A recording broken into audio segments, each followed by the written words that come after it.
Welcome to the One Person Business Podcast. I'm one of your hosts, Carly Reese. And I'm Joe Rando. And we have kind of a funny topic today because we have been told time and time again that this is very relevant for solopreneurs, myself included. I am a millennial marketer. So in theory, I feel like I should love social media and I cannot stand it. However, our guest today, Shelly Goldstein, is going to show me how to embrace it and like it and do the same for all of you. Shelly is a keynote speaker and corporate trainer who trains global audiences how to powerfully command executive presence and master the art of powerful speaking. She understands the demands of the evolving workplace with its increased emphasis on communication skills, which I feel like we might get into today, and has helped hundreds of people in over 40 countries across a wide variety of industries to develop the skills necessary to be empowering, remarkable speakers and lead with more impact. Shelly shares her expertise as a frequent podcast guest, like she is today, speaker and presenter, and in addition to that, she leads interactive webinars and corporate training and is a gold tier facilitator for Google's I Am Remarkable global initiative. Now, how does that all play into today? We are transferring all of her skills and expertise to discuss how to confidently communicate in the world of social media. And like I said, like it. She is a recovering marketer, so she feels my pain points there, and a current business owner, so she's applying all of this to her own life. And with that, Shelly, welcome to the show. Well, Carly, I do empathize with you, and maybe not even like it, but love it. How can we embrace everything? I'm so excited. I'm so waiting for this, because if you can make me love social media, you're a genius. Yeah. I know. I feel like I have to say like it because it's baby steps. I just can't fathom how I'm going to love it by the end of this conversation, but I do know that you will get us there. And before we talk about how we can love it, let's talk about why we don't love it. Like, why do so many solopreneurs struggle, or why are they hesitant with social media and implementing it for their business? If I speak from personal experience, it's an overwhelming sensation to have all the emails coming into your inbox, all the text messages, all the feeds just populating. And I shut down. And I think some people share that as well. We're just trying to run our businesses. I want to do my coaching. I don't want to sit there and try to find out where the information is. So if I'm to answer that from my personal experience, it really is about, are we in a sea of data and trying to find our way to the information that best serves us or that we're even interested in? Like, how do we get past all the cat posts and, whatever else that may or may not interest us? I'm so glad you said that, because I think something that people struggle with so much is just getting seen. Like, I feel like Facebook, Instagram, Meta, the metaverse, it's hard to get seen. Their algorithms are constantly changing. So how can solopreneurs adapt to the ever-changing algorithms and do what's right for their business? That's a really difficult challenge. Back before, when MySpace was the big deal and people had a splash page for a website, it was easy because we had very few options and we could sort of dig in, and we were learning how things were applying as more people got online. And now there's just so much. I found with myself, I actually hired a social media manager, not necessarily to write posts for me, but to keep up on these things about the algorithm, search engine optimization. It's gotten so nuanced and so specific and specialized. It changes every day. And the algorithms are being designed to algorithm the algorithms. So you can do a search today and an hour later or the next day, it'll be a completely different result sometimes. So you almost need somebody to be that person to constantly be searching and up to speed on how the algorithm is shifting, where the keywords are. Because for me, I want to focus on, writing posts that are meaningful. If I can add some keywords and know what people are looking for, let somebody help me get that information. But it's impossible to do it all yourself, at least for me. That's an interesting point, because you're right. The algorithms are constantly being tweaked, and they are not being tweaked. They're not the same, right? Every platform has a different algorithm. And, there was a time when the advice was, well, if you do social media, just do it on everything. You can go into these tools, you can, Hootsuite, and you can just, put it on Twitter or X, whatever you want to call it now, and Facebook and Instagram and LinkedIn. But yet it seems to me that if you're doing that, then you're not kind of figuring out any particular algorithm. Does it make sense to you anymore to do that? Or should we be focusing on one platform? I think we need to focus on the platform where our audiences live. That's what's happening. There are many, many options, but one size does not fit all. So for me, as a coach, LinkedIn serves me really, really well, much better than Instagram. So that's where I need to focus. My customers there, I am able to do business. That's where I focus. So that's the algorithm. That's the platform I'm going to dive deep into. Now, I keep my finger in the till into Instagram and even looked at Thread because it's good to kind of see as things change. Maybe I need to engage in a conversation there. Maybe I need to move over here. So it's not, again, one size fits all. You kind of have to be up to speed on, willing to change and move because technology is moving faster than, the speed of light at this point. Shelley, I'm so happy that you mentioned a different way to use the social media manager, because I think solopreneurs, the third thing, aside from like the algorithm changes and just not really knowing what they're doing to begin with, I think people struggle with time, and they're like, if I don't get the visibility, why would I put time towards this? And I think when they think of a social media manager, they think, oh, well, they're going to write the posts, and then I'm going to have to review the posts, and then I'm going to have to tweak the posts. I should have just written them myself. But you brought up a great way to use a social media manager where you don't you still create your content, but you take away all the other stuff. And I just so appreciate you saying that, because I think that would be beneficial for businesses, but also such a huge time saver, which is a huge, huge thing for solopreneurs. So I just want to thank you for saying that, because I've been marketing and I haven't even really thought about that. So Joe will be talking offline about that little tidbit. But I guess we've addressed a lot of the pain points. So I'm very intrigued.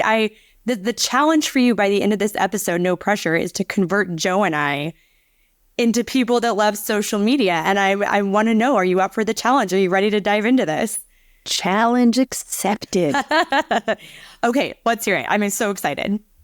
You brought up a good point, Carly, about, how I handed off, so to speak, some of the statistical work of social media. If we can find people to help us do the things we're not good at or we don't like to do, hey, that's step one, right? I personally enjoy creating content. I'm a speaking coach. I like speaking. No surprise there. So I really enjoy creating videos, and I want to do that. I also enjoy conversations I have with people. Many of us are introverts. Many of us are extroverts. I'm an ambivert. We go back and forth, and we don't necessarily want to shine, but there are conversations we enjoy. We enjoy meeting people, whether it's a business or personal. And if we take that into account and hang out in that idea of a conversation and not about a post to splash all the time, and we give the stuff we don't like the algorithms and the keywords, to an associate that could help us put it together, or a manager, now we have a team. Now we're working together to build something. And I hope as we dig deeper into this is starting to resonate with either one of you. How does that sound as a baseline? It's good. So I think my next question, if you're okay that I cut in here, is, so I'm so happy you love creating video content. That I'm very happy for you. Joe and I have tried to create video content. And aside from these podcasts, we have some work to do. And it's not our natural. And it's funny, I love public speaking. I used to do stand-up comedy. I love getting in front of groups of people. But for whatever reason, when I have my phone right here, the number of takes I have to do would absolutely blow your mind. So if you are not a content creator, what can you do? Well, you could hire me. That's what I do. I help people get past that fear of doing a 30-second Shameless video plug. in one take. But I am you. I was that person who didn't want to do videos. I'm like, I'm a perfectionist at heart. They had to be perfect. An hour later, 30-second videos, I was not getting anything I liked. I don't look this. I don't like the way I sound. It's not perfect. All that aside for a second, go back to the conversation. we're having a conversation. It's not asking me the perfect question or I'm sitting here worried, am I going to give the perfect answer?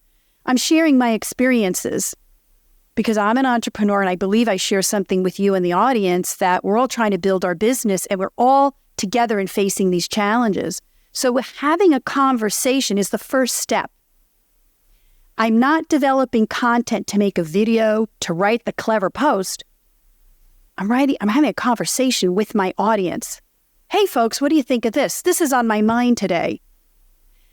That takes the pressure off because there's no right and wrong. You want to know something. You want to have you're at the dinner table with a friend. There's no right or wrong conversation. You're just talking about a great meal or the last trip you had or who saw the Barbie movie or whatever it might be. It's a conversation. Now, I'm assuming the conversation in this context should be somewhat related to what it is that you do since you're trying to build a business. We're having conversations with people that we want to help and that potentially need what we have to offer. However, there's nothing wrong with having a conversation on somebody else's post or just about some point of interest. That also works to bring people in on the conversation, to be topical. There's a lot going on there. I mean, I'm here talking about social media. As Carly pointed out, I'm a public speaking coach. So I'm talking about something that's relatable, that's a different area, but we could all connect to.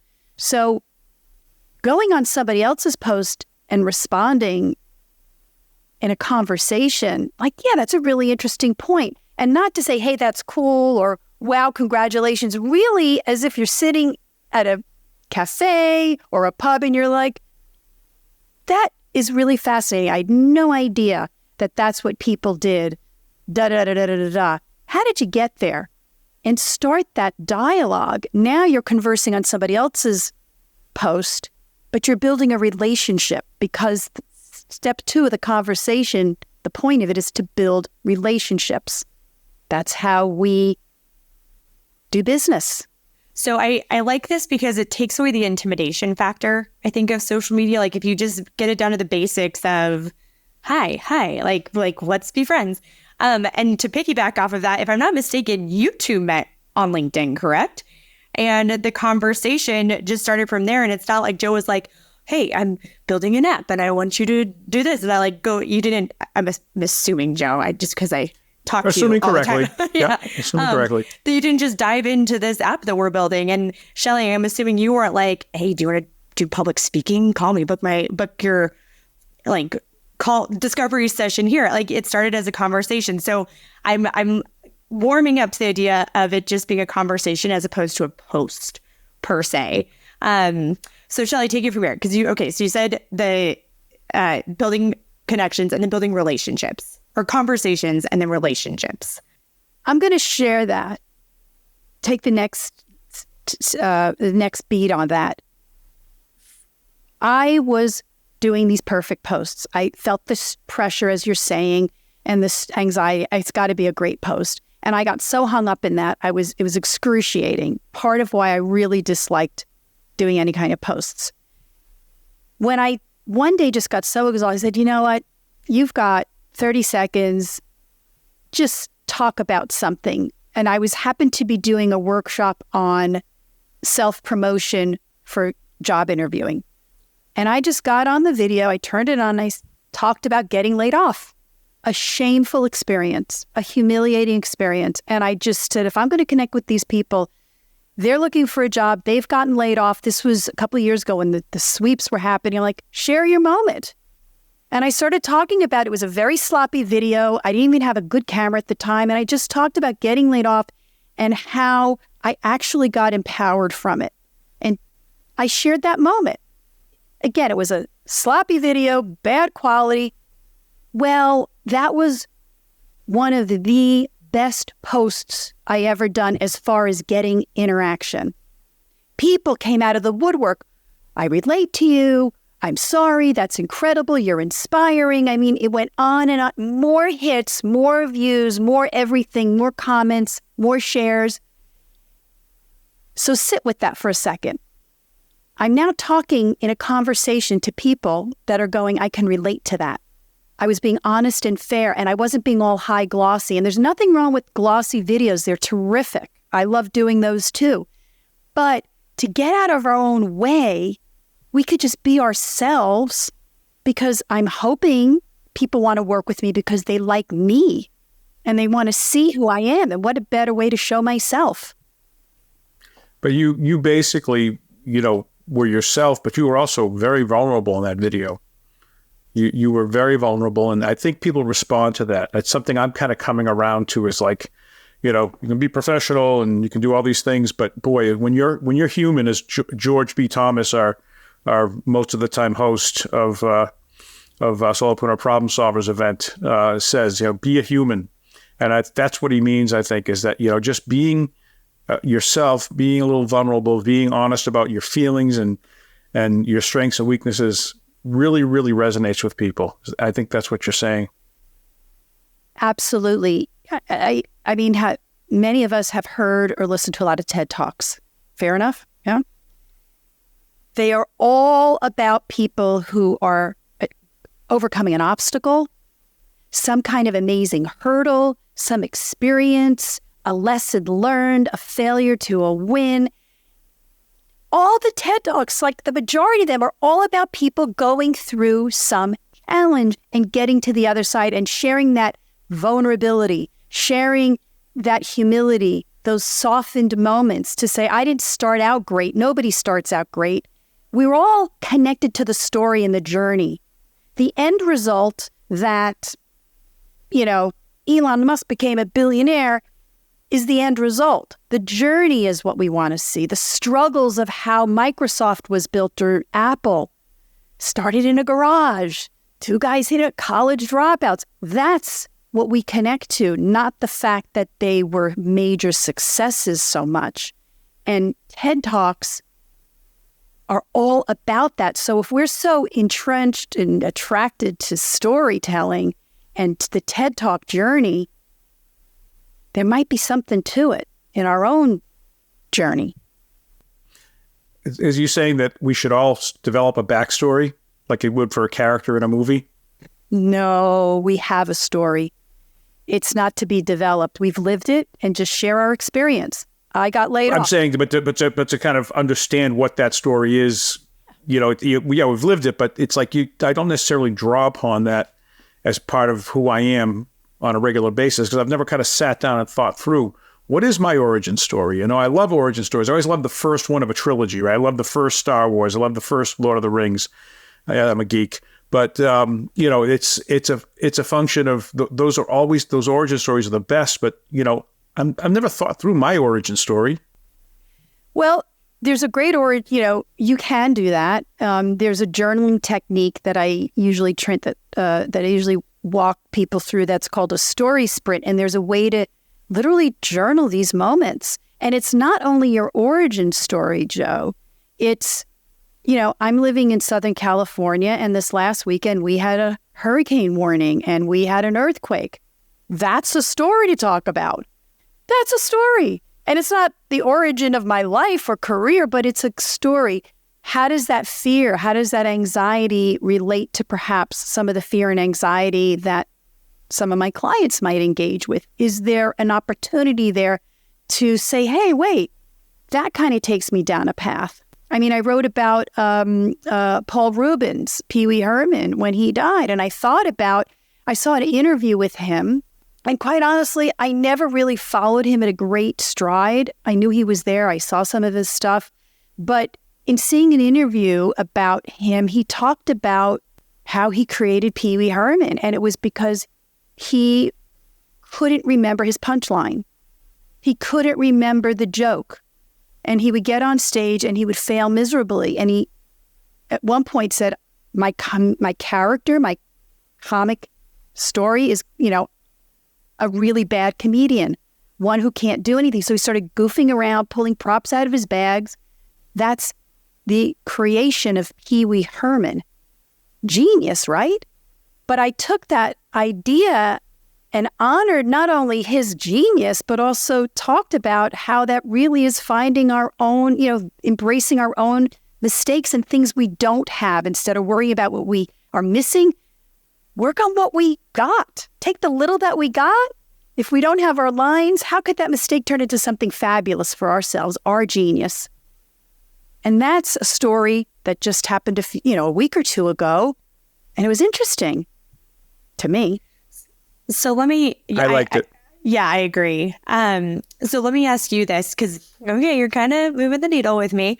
So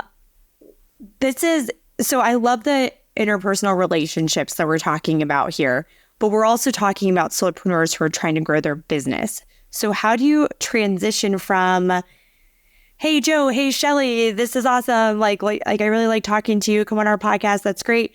But how do you transition? Like, what if that's still not moving the bottom line? What if you're doing all of this? Because I think what's happening is I do think a lot of solopreneurs try to be active in social media, but it doesn't write the bill or pay the bills. You know what I mean? So how do you go from just enjoying yourself on social media to actually making an impact for your livelihood? Well, I think we need to think about the strategy of anything. Everything we do, or at least what I've learned to do in my business, has to have a strategy. Moving the needle, what does that mean? What is your needle and where is it moving? What is your goal? What are your goals for that?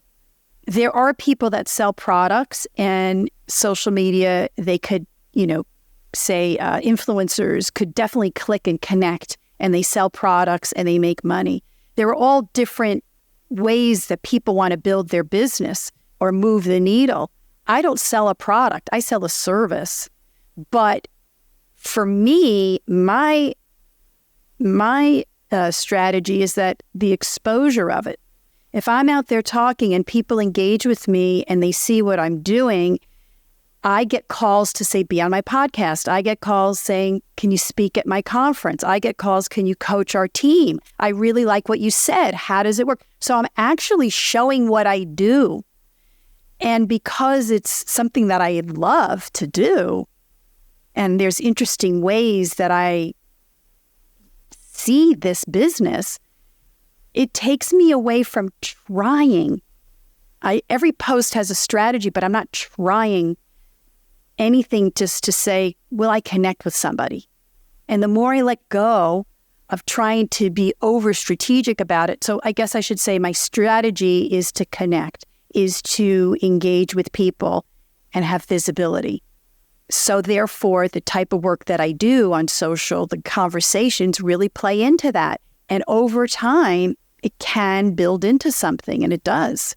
Can I ask you how, because you said LinkedIn is your platform of choice, how you use it to connect with people? Do you just do organic commenting? Do you use InMail? Do you use Sales Navigator? Because we love Sales Navigator. We've seen great things with it, but there's definitely a business tone just by the fact you're using Sales Navigator.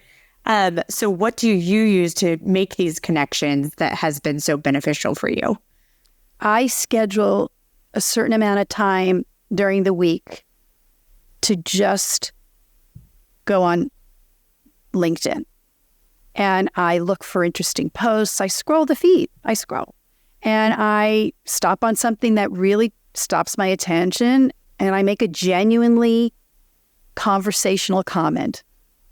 I mean, occasionally it's, hey, great, but I try to avoid that, and I try to really engage because it's interesting to me. I'm being honest about it.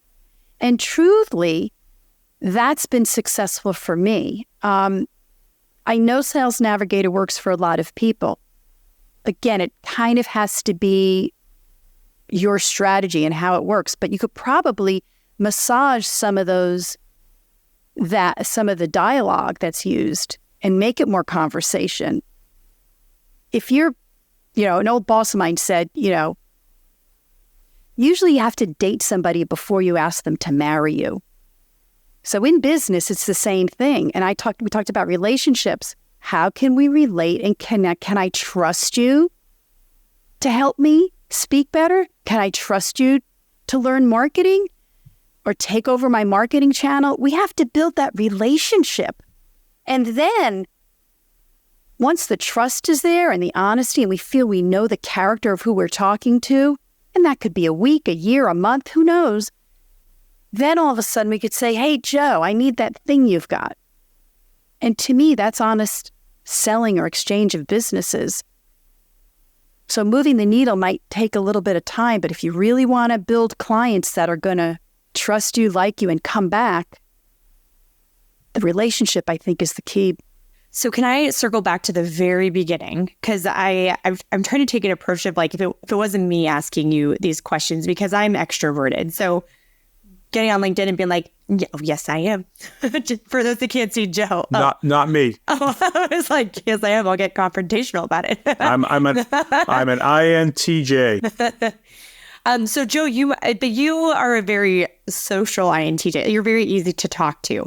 But there are some people that are running these businesses and having natural conversations doesn't come naturally to them. They're great at what they do, but reaching out to others isn't their expertise. So what should they do at the beginning to build these relationships if that's out of their comfort zone? That's a great question. And another opportunity for a shameful plug, but we all need, I said earlier, I'm not good at the SEO and the algorithm thing, so I bring somebody in to help me. Sometimes we need coaches, we need training, we need to get past certain fears about why we can't have a conversation. And maybe it's a deeper issue. I'm not saying, here's a magic pill, it's going to work for everybody, but it's important to know what we need to work on as well. And introverts, I work with quite a number of them. There is a way to get past these labels because they're just labels. They're just stories we're telling ourselves or ways we're holding ourselves back, and it's not true. What we think is not necessarily what the rest of the world thinks.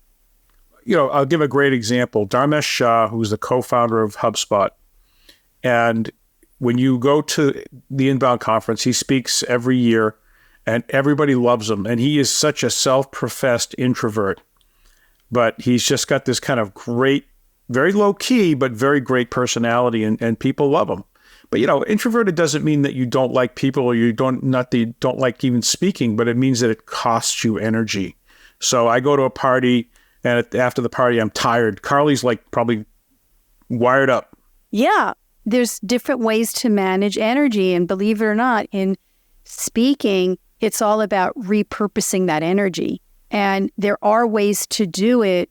People do breathing exercises, but we can take that energy so you're not depleted and you're using it to serve you to the best of the ability. It's not a cure-all, but it certainly can help. And if you take it in little baby steps, as Carly was saying earlier, the like to the love, you got to start somewhere. We all have to start somewhere because there's a part of us that got us to be these very successful.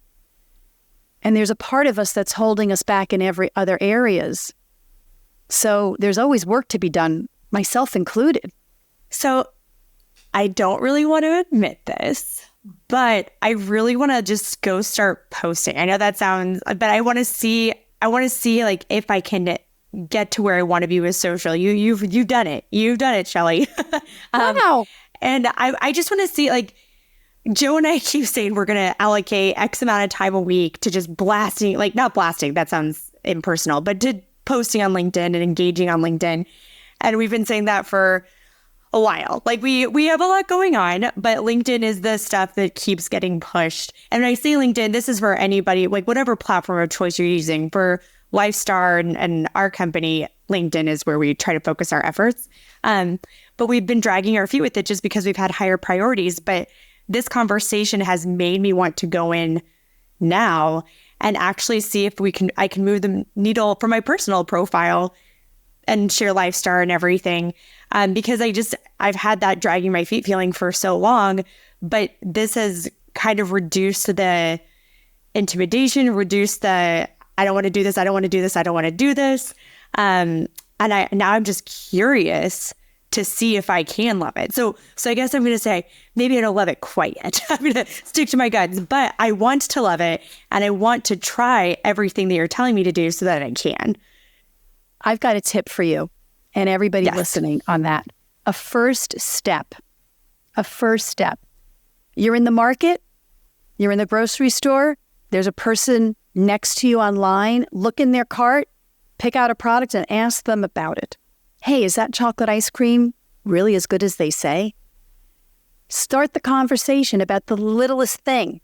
You'll all of a sudden, maybe the person will start a whole, well, I have it with strawberries and hot fudge and it's really amazing. Or I don't even eat this. I'm buying it for my husband. Whatever the case is, you're starting that conversation and it doesn't have to be huge. Before you post, go out there and comment on somebody else's. How do you really feel about it? What's your honest opinion about the statement somebody's making? What's your input? Wow, I really appreciated that comment. I didn't know that. How fascinating. I'm going to look deeper into this. Thanks for sharing that. Those are baby steps in building up to where you get more comfortable about, I have an idea this morning. Now I'm going to go on and create a little video or write a little post, because the ideas start flowing in once we let go of that restriction. So maybe that little tip helps. You did it. Yep. Joe, I'm speaking for myself. Joe, do you have anything? Are you convinced?